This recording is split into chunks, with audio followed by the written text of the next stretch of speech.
Hi everyone. Video skip பண்ணாதீங்க. இந்த video உங்கள் லைஃபையே சேஞ்ச் பண்ணும். நீங்கள் எடுக்கிற முயற்சிகளும், நீங்கள் எடுக்கிற ஹார்ட் ஒர்க்கும் ஏன் வெற்றி அடையலைன்னு உங்களுக்கு தெரியுமா? அதுக்கு காரணம் நம்ம சப்கான்ஷியஸ் மைண்ட் தான். நம்ம சப்கான்ஷியஸ் மைண்டில் என்ன பதியுதோ அதுதான் ரியாலிட்டியில் நடக்கும்னு சொல்கிறாங்க. நம்ம பிரெயினில் 2 பார்ட் இருக்கு. ஒன்று கான்ஷியஸ் மைண்ட், இன்னொன்று சப்கான்ஷியஸ் மைண்ட். நம்ம கான்ஷியஸ் மைண்ட் தான் நம்ம இப்போ திங்க் பண்ணுற மைண்டு. ஆனால் இங்கே ஹிட்டனே நம்ம சப்கான்ஷியஸ் மைண்ட் தான். நம்ம சப்கான்ஷியஸ் மைண்டில் என்ன நினைக்கிறோமோ அது ரியாலிட்டியில் அப்படியே நடக்கும். அதுதான் உண்மையும் கூட.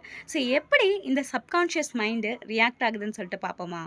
நம்ம லைஃப்பில் எடுக்கிற டிசிஷன்ஸ், ஹேபிட்ஸ், பிலீவ்ஸ் இது எல்லாமே நம்ம சப்கான்ஷியஸ் மைண்டு தான் கண்ட்ரோல் பண்ணுது.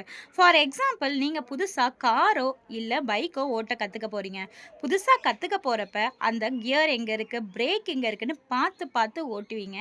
அது கான்ஷியஸ் மைண்டு தான் ரியாக்ட் ஆகுது.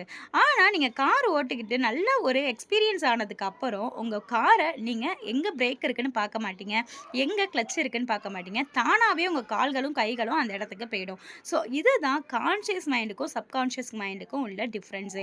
நம்ம சப்கான்ஷியஸ் மைண்டில் எந்தெந்த விஷயத்தெல்லாம் பதிய வைக்கிறோமோ அது ரியல் லைஃப்பில் கண்டிப்பாக நடக்கும். நீங்கள் ஒரு விஷயம் இது நடந்துருமோன்னு பயந்தீங்கன்னா அந்த விஷயமும் நடக்கும்.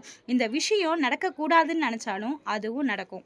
நம்ம சப்கான்ஷியஸ் மைண்டு எப்படி ஒர்க் ஆகுது, அந்த சப்கான்ஷியஸ் மைண்டை எப்படி நம்ம கண்ட்ரோல் பண்ணணும்னு சொல்லிட்டு நெக்ஸ்ட் வீடியோ பார்ப்போம். இந்த வீடியோ உங்களுக்கு பிடிச்சிருந்ததுன்னா லைக் பண்ணுங்கள், ஷேர் பண்ணுங்கள், சப்ஸ்கிரைப் பண்ணுங்கள். தேங்க்யூ ஃபார் வாட்சிங்.